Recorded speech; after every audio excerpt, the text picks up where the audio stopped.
ಈಗ ತಿನ್ನೋ ಆಹಾರ ಇನ್ನೊಂದು 2 ಗಂಟೆ ಅಥವಾ 1 ಗಂಟೆಲಿ ಡೈಜೆಸ್ಟ್ ಆಗಬೇಕು. ಆ ಥರ ಯಾವ ಆಹಾರ ಇದೆಯೋ ಅದನ್ನ ತಿನ್ನಿ. ಸಿಂಪಲ್ ಕಾನ್ಸೆಪ್ಟ್ ಇದು. ಡಯಟ್ ಗೇಟ್ ಏನಿಲ್ಲ. ಈಗ ನಾನು ಅನ್ನ ಬೇಳೆ ಸಾರು ತಿಂದರೆ ವಿತಿನ್ 45 ಮಿನಿಟ್ಸ್ ಅದನ್ನು ಡೈಜೆಸ್ಟ್ ಆಗುತ್ತೆ ನನ್ನ ಬಾಡಿ. ಅದು ನನಗೆ ಗೊತ್ತು. ಅಥವಾ ಫ್ರೂಟ್ಸ್ ತಿಂದರೆ ವಿತಿನ್ 45 ಮಿನಿಟ್ಸ್ ಡೈಜೆಸ್ಟ್ ಆಗುತ್ತೆ. ಯಾವ ಆಹಾರ ಬೇಗ ಡೈಜೆಸ್ಟ್ ಆಗುತ್ತೋ ಅದು ಒಳ್ಳೇದು ನಿಮ್ಮ ದೇಹಕ್ಕೆ. ಬೇಗ ಡೈಜೆಸ್ಟ್ ಆಗೋ ಫುಡ್ ತಿನ್ನಿ, ಆಟೋಮೆಟಿಕ್ ಎಲ್ಲ ಚೆನ್ನಾಗಿರುತ್ತೆ. ಈ ವಿಡಿಯೋದಲ್ಲಿ ವಿಜಯ ಸೂರ್ಯ ಅವ್ರು ಏನ್ ಹೇಳಿದ್ದಾರೆ ಅಂದ್ರೆ ಫಾಸ್ಟ್ ಆಗಿ ಡೈಜೆಸ್ಟ್ ಆಗೋ ಫುಡ್ ಎಲ್ಲ ನಮ್ಮ ಆರೋಗ್ಯಕ್ಕೆ ಫಿಟ್ನೆಸ್ಗೆ ಒಳ್ಳೇದು ಅಂತ. ಮೇ ಬಿ ಅವರ ಪ್ರಕಾರ ಕರೆಕ್ಟ್ ಇರ್ಬೋದು. ಬಟ್ ಫ್ಯಾಕ್ಟ್ಸ್ ಮಾತಾಡೋದಾದ್ರೆ ಫಾಸ್ಟ್ ಡೈಜೆಸ್ಟಿಂಗ್ ಕಾರ್ಬೋಹೈಡ್ರೇಟ್ ಏನಿದೆ ಅಷ್ಟೇ ಬೇಗ ಎನರ್ಜಿ ಕೊಡುತ್ತೆ, ಅಷ್ಟೇ ಬೇಗ ನೀವು ಯೂಸ್ ಮಾಡಬೇಕು. ಫಿಸಿಕಲಿ ತುಂಬಾ ಆಕ್ಟಿವ್ ಆಗಿರ್ಬೇಕು.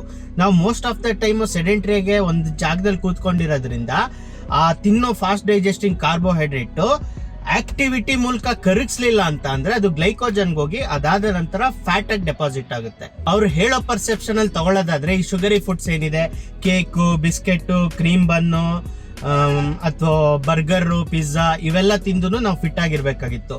ಇವು ಎಷ್ಟು ಫಾಸ್ಟ್ ಡೈಜೆಸ್ಟಿಂಗ್ ಕಾರ್ಬೋಹೈಡ್ರೇಟ್ ಅಂದ್ರೆ ಇವನ್ ಸಾಫ್ಟ್ ಡ್ರಿಂಕ್ಸ್ ಸಹ ಈ ಅನ್ನ ಇದೆಯಲ್ಲ, ಚಪಾತಿ ಇದೆಯಲ್ಲ, ಮೈದಾ ಇದೆಯಲ್ಲ ಅದಕ್ಕಿಂತ ಫಾಸ್ಟ್ ಡೈಜೆಸ್ಟಿಂಗ್.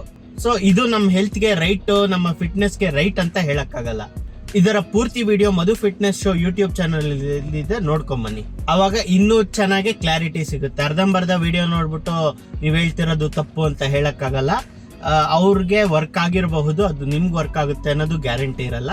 ಸೊ ನಿಮ್ಗೆ ಯಾವ್ದು ಸ್ಲೋ ಡೈಜೆಸ್ಟಿಂಗ್ ಫುಡ್ ಅದ್ರ ಬಗ್ಗೆ ಎಲ್ಲ ಇನ್ಫಾರ್ಮೇಶನ್ ಸಿಗುತ್ತೆ.